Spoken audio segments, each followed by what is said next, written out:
Qala Nabi sallallahu alaihi wasallam. Jadi kata Abi Hurairah, an Abi Hurairah radhiyallahu taala an, hadis ni sahih. Ni tentang menikah ini. Menikah pun apa yang paling kita tengok nanti. Ayat kita adalah agama, ya agama. Tapi ada apa? Literasinya, ada tertibnya.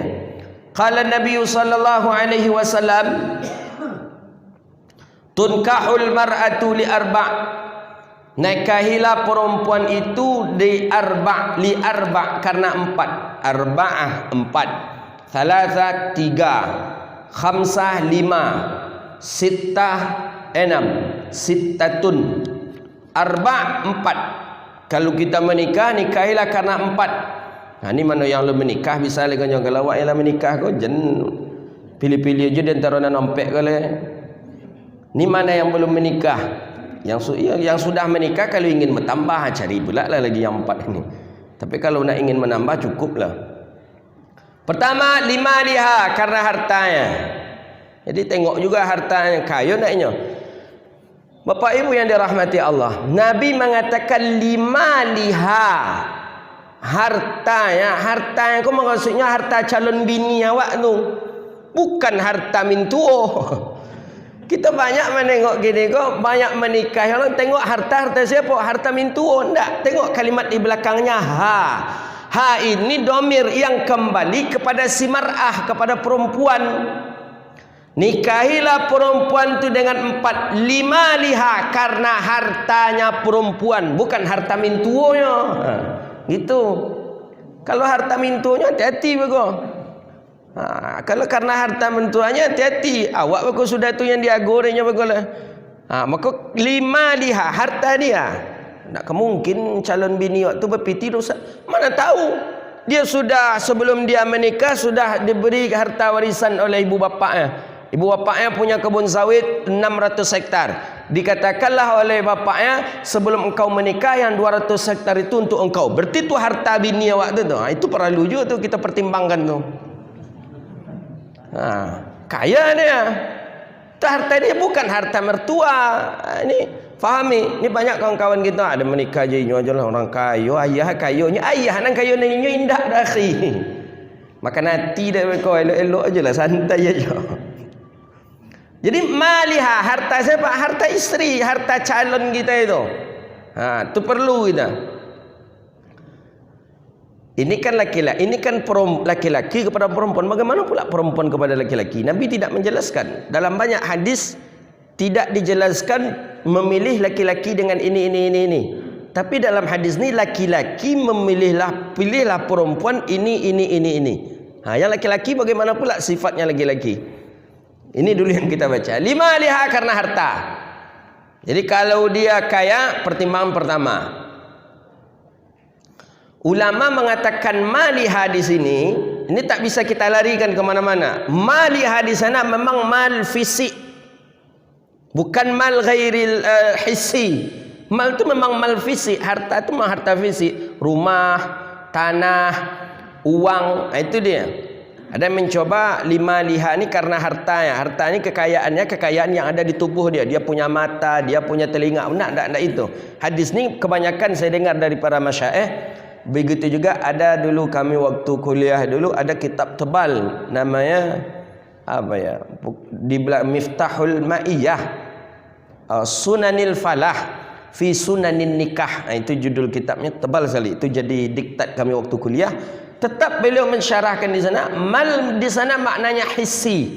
Hissi memang harta yang nampak.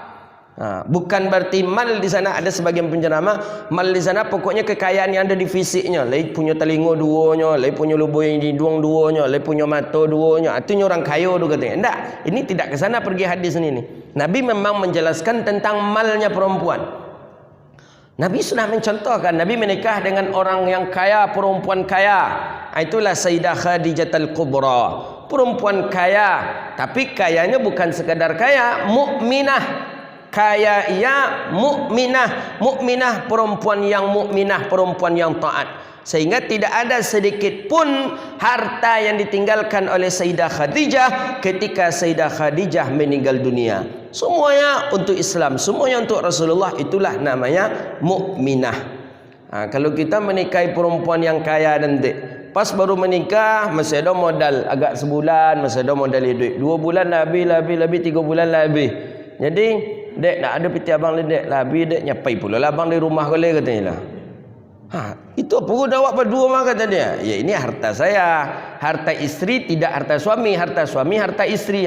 Gitu pula gayanya mainnya gini. Nah, jadi pai haji surang-surang aja. Bini lain pai haji, lelaki lain pula pai haji. Umrah pai surang-surang aja. Kenapa? Konsepnya harta istri tidaklah harta suami itu harta istri. Konsep-konsep seperti ini saya tak jumpakan dalam hadis Nabi. Tak saya jumpakan juga dalam fikih. Tapi kenapa kok ini bisa muncul? Sehingga ada yang berani berangkat haji lebih dulu daripada sang suami. Kenapa ibu berangkat? Suamimu masih ada. Ada ustaz. Apa berangkat? Ikut piti ambo ke ustaz katanya. Kata ibu tadi, ikut piti ambo ke ustaz. Piti ambo makasih macam mana? Ambo karajo. Piti ambo kumpulkan dan kumpulkan itu. Jadi laki ibu macam mana? Laki ibu tu nak ada yang karajo ada ustaz. Jadi ayah nak bisanya berangkat haji tu. Ambo berangkat haji. Makan aja numpangnya jawab ustaz katanya. Bagaimana ini?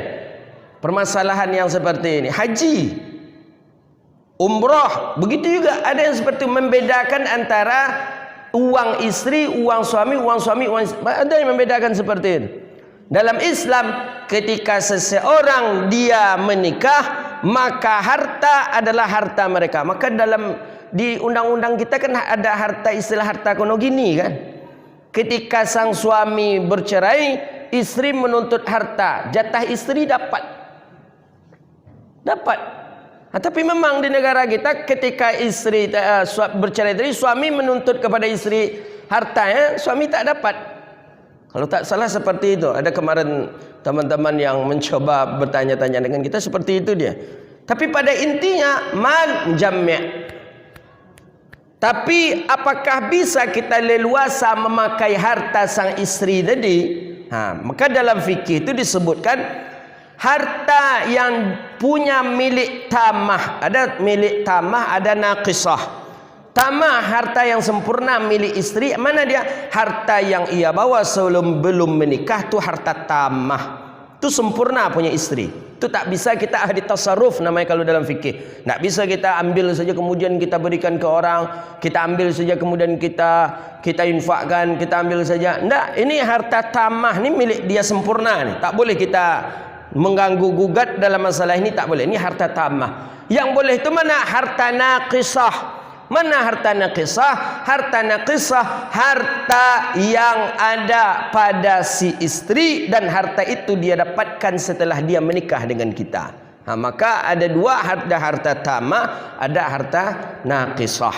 Kalau itu boleh kita nak bertasarrufkah kita dengan dia, itu dibolehkan. Jadi kata Nabi, tunkahul mar'ah li arba', nikahi perempuan tu karena 4. 5 lihat, tengok dulu kekayaannya. Kaya dia enggak? Kaya dia, bismillah lah gitu. Cuman tunggu dulu, ada yang kedua lagi. Jangan karena kaya saja. Maka ada dalam satu untayan, siapa yang menikahi perempuan karena kekayaannya, maka hilanglah sepertiga agamanya. Hilang sepertiga. Dia dek kaya, maka kita nikahi dia. Hilang sepertiga agama. Sepertiga agama banyak Ustaz. Banyak sepertiga agama kita hilang. Hati-hati kita. Jangan menengok kekayaan. Kaya tapi mukminah tak apa-apa. Tapi kalau kaya tidak mukminah, bahaya. Mudah-mudahan Allah selesaikan masalah teman-teman kita yang sedang bermasalah. Ada kemarin juga sedih juga kita mendengarnya. Nikah, ya berisiko sebenarnya menikah dengan orang kaya itu berisiko. Dengan perempuan yang kaya, dia terbiasa hidup mewah oleh ibu bapaknya. Mobil keluar rumah Camry, belanja setiap hari ya disediakan oleh ibu bapaknya 500.000 satu hari. Habis tak habis pokoknya 500.000 tu boleh diminta setiap hari. Ketika gadisnya seperti itu, maka adanya ta'aruf tu penting. Ini yang belum menikah ni penting ta'aruf tu. Pelajari calon kita ni. Setiap hari 500, setiap hari 500 ribu setiap hari. Habis tak habis pokoknya minta dapat 500. Ketika menikah itu dicoba diputuskan oleh orang tua. Karena alasan orang tua, engkau kan sudah punya suami. Engkau sudah punya suami, mesti engkau meminta lagi kepada suami. Mobil Camry bawa lah. Tapi yang uang ini tak bisa. Berjalan. Memang suaminya ini orang yang ya cukup, orang kaya jugalah. Berjalan waktu lahir anak satu. Sekarang, itu yang jadi permasalahan. Baru minggu kemarin ini. Kasihan kita, mudah-mudahan Allah selesaikan. Sekarang itu masalahnya, ketika sang suami ni ya, corona ni banyak yang kena dibuatnya. Covid ni banyak yang kena. Banyak bisnis macet apa segala macam, banyak yang kena. Mungkin yang tak connect corona aku dalam setahun korang yang punya kebun sawit lah nampak. Karena sawit mahal terus Pak. Sawit tinggi terus dia. Maka Pak Marjanto menunduk aja ni lawe kebun sawit ni. Tapi selain daripada orang yang punya kebun sawit agak terdampak. Jadi dia ni termasuk teman saya ni termasuk yang kena terdampak dalam masalah itu. Kasihan saya nak menangis saya waktu itu. Jadi setiap pulang ke rumah marah-marah. Setiap pulang ke rumah marah-marah sama isteri. Sampai minta cerai itu tak terhitung kalinya lagi. Ya, anak sudah lahir satu. Laki-laki kalau lahir anak ni biasanya sudah mulai agak lemah dia, karena laki-laki kasih sayang kepada anak ni tinggi. Walaupun memang dia hari-hariannya dengan ibunya, tapi kita laki-laki ni kalau kasih sayang kepada anak tinggi sekali. Jadi ketika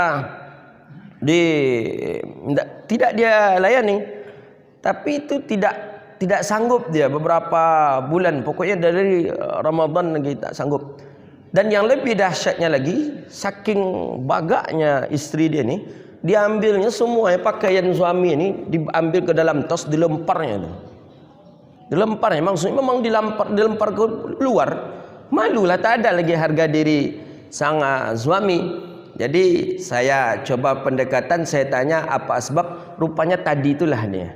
Memang ketika waktu gadis, anak ini memang dispesialkan oleh ibu bapa. Maka kita yang punya anak gadis tak usah juga kita terlampau mengspesialkan anak kita. Yang azab nanti suaminya, yang azab nanti rumah tangganya. Ini pelajaran juga bagi kita ini.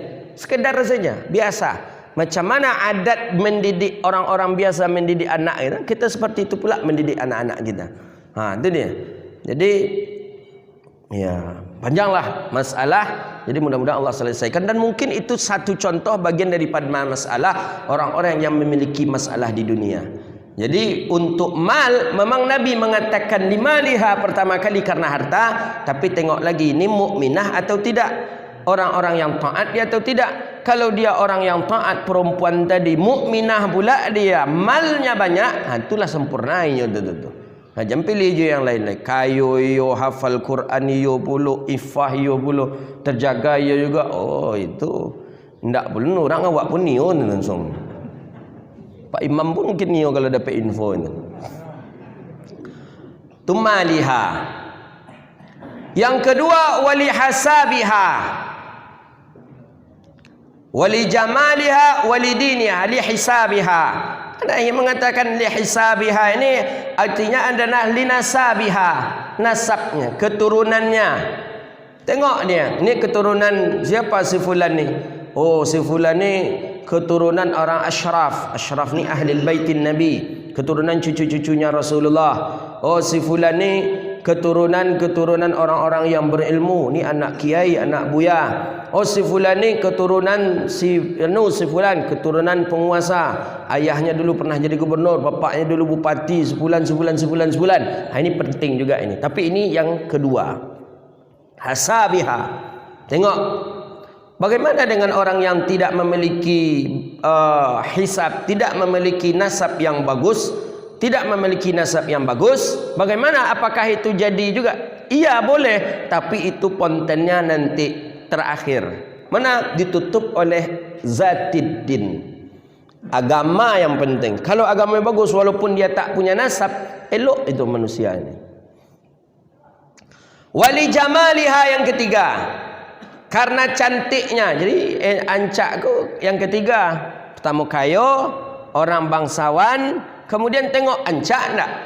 Nah, kan bagus nih, cantiknya ini kan.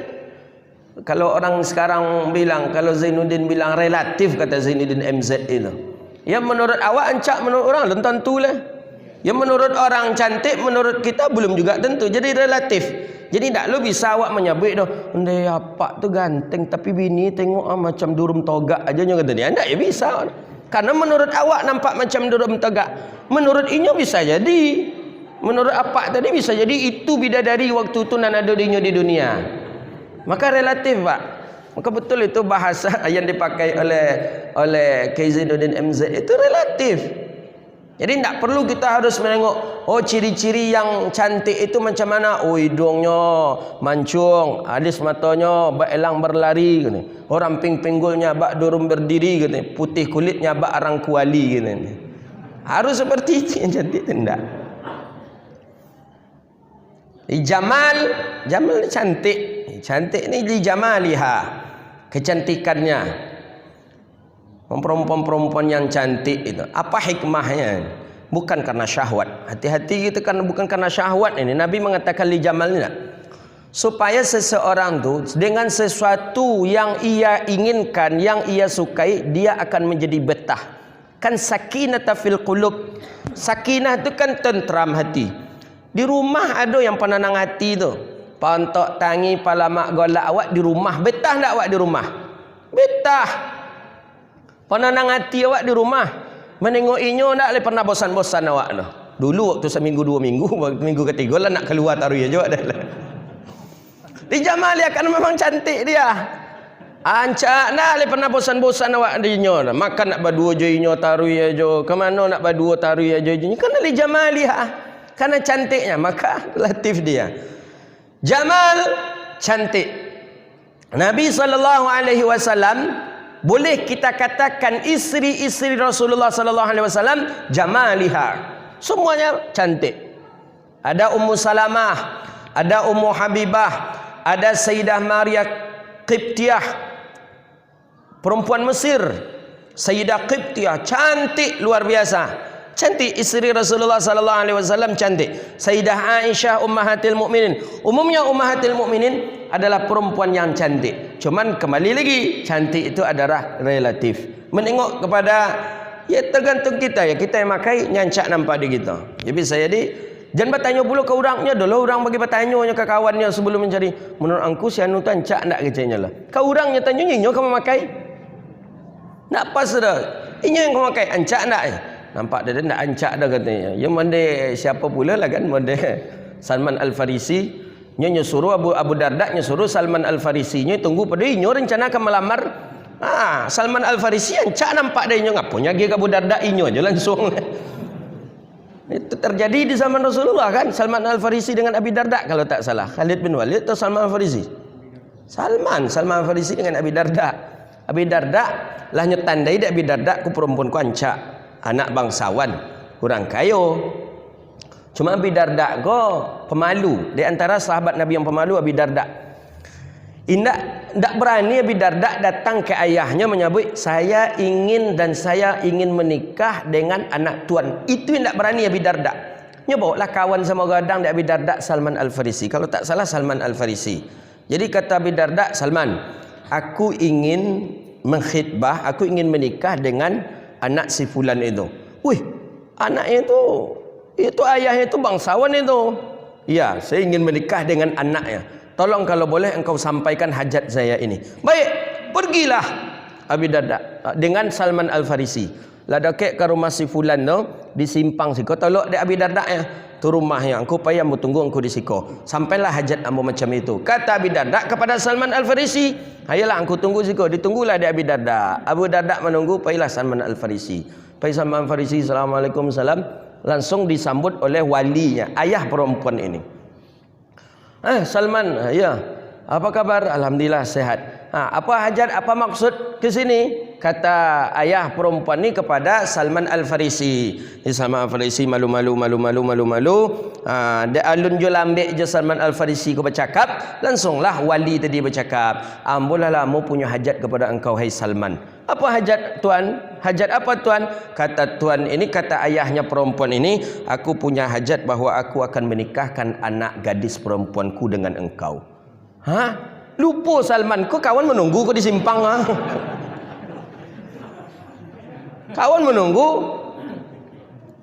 Tentu ditanya Salman, mana orangnya? Boleh tak berjumpa? Boleh, langsung dipanggil oleh sang wali perempuan tadi. Perempuan yang cantik, yang salihah, yang lah ditanda-tandai oleh Abi Darda. Dia keluar. Kata Salman Al-Farisi, ya kalau memang itu hajat tuan, ya lalukan aja lah tuan, kata dia.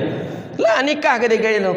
Sudah menikah, lah selesai, keluarlah Salman Al-Farisi, sampaikan ke Abi Darda. Lah jadi yang ku sampaikan, alah kata Salman Al-Farisi, jadi macam mana? Ya alhamdulillah dia menerima aku. Menerima engkau macam mana? Kata Abi Darda.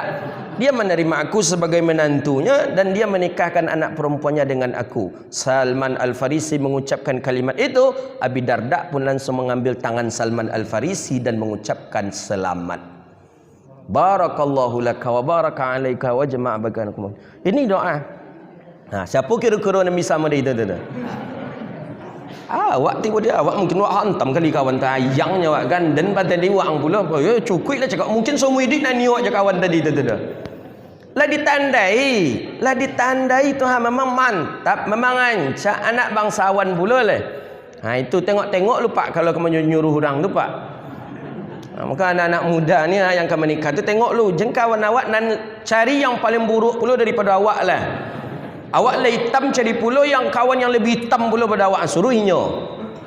Ha gitu, jangan kawan kau dicari pula kawan yang agak cari pula kawan yang agak ancak pula dari awak. Tentu berputar pikiran calon mentua kau. Ha kalau si anu daripada kau, mau ikut aja lah, awak aja lah yo katanya kan kawan kau. Ialah lama pula nak nio kan. Ini dia. Jamal penting, li jamaliha, karena kecantikannya. Tapi cantik ni dia akan habis. Di dalam riwayat hadis disebutkan ini, la tazawwajun nisa li husnihinna. Nabi melarang. Kata Rasulullah, jangan engkau menikahi perempuan tu karena cantiknya saja. Fa'asa husnuhunna yu'dhina. Bisa jadi kecantikannya itu akan menghinakan engkau. Bisa jadi diancaknya inyo besok banyak perangainya. Bisa jadi dengan kecantikan dia banyak membuat masalah kepada kita. Ini Nabi SAW. Hati-hati. Ya ancak tu janganlah terlampau ancak, betul. Ya, ancak kau banyak berkata orang kita ancak mau diperangai lo lah katanya kan. Nyo wajahnya ancak, perangai ancak pula. Ancak tu maksudnya buruk. Kalau bahasa orang apa katanya mati kerancaan kata orang kita tu. Mati kerancaan kata. Mati kerancaan tu memang buruk tu. Jangan senang pula awal dia hancak dan kecik amak kau mati dengan kerancaan, pada tu kan sakit hati orang mati kerancaan kau rumah katanya kan. Itu bahasanya. Wala, dan jangan kamu menikahi pula, ini hadis ini di bawah syarah hadis, bukan lanjutan hadis ini. Jangan menikahi perempuan karena cantiknya kata Rasulullah, maka cantiknya itu akan menghinakan engkau. Dan jangan menikahi perempuan karena harta kekayaannya, karena kekayaannya itu akan menghabisimu. Dan akan tetapi nikahilah dia karena agama. Kemudian walidiniha, jadi yang ketiga lijamaliha, kecantikannya, cantik itu penting. Walidiniha yang keempat karena agamanya. Agama ni perempuan berilmu atau tidak? Itu maksud agama itu. Bukan maksud agama ni perempuan ni rajin salat, tapi salat pun tak pandai ni. Maksudnya tidak ada ilmu. Jadi lidiniha di sini ada ilmu. Dia memiliki ilmu. Ini orang berilmu atau tidak? Itu yang paling din, ilmu. Ilmu maksudnya di sini ilmu dengan akhlak, takwa. Fazfar bizatid din tarabat yadak. Tapi Nabi memakai hadis di ujung diikat oleh Rasulullah. Fazfar bizatid din tarabat yadak. Maka engkau ambillah zatid din dari yang empat itu. Kata Rasulullah, zatid din yang bagus agamanya, tarabat yadak, maka engkau akan beruntung. Jadi ada hartawan, bangsawan, cantik, bagus agamanya, ini tidak ada pilihan yang lain, langsung dengan dia. Tapi kalau dia hartanya banyak, nasabnya juga bagus, cantiknya cantik, tapi agama lemah, ini tinggalkan. Atau hartanya biasa saja, nasab tidak orang punya nasab, cantiknya cantik, agamanya bagus, ini ambil. Atau yang keempat, harta biasa saja, nasab tidak orang yang dipandang, cantik juga biasa saja, agamanya bagus juga diambil. Jadi intinya itu ada di agamanya. Walaupun ketiga-tiga yang di belakang ini terpenuhi, tapi agama bermasalah, tinggalkan. Itu dia. Fazfar, Nabi mengatakan fazfar bizatiddin tarabat yadak. Jadi kalau kita ingin beruntung, yang agamanya tadi tengok. Bagus nak agamanya. Bagaimana cara menengok perempuan ini bagus agamanya? Hadis Nabi sudah menjelaskan. Kata Nabi, perempuan tu kalau dia mengamalkan yang 4 dihalalkan baginya surga. Dalam riwayat lain, wajabat lahul jannah, wajib dia masuk surga. Pertama, ata'a zaujaha, dia patuh kepada suaminya. Ini belum, karena dia belum menikah. Patuh dia kepada ibu bapaknya berarti ini. Yang kedua, satratul aurataha, dia tutup auratnya. Dia jaga aurat, aurat dia tutup. Pakaiannya berarti pakaian yang elok sekali. Yang ketiga, salat dia jaga. Salat 5 waktu dia jaga.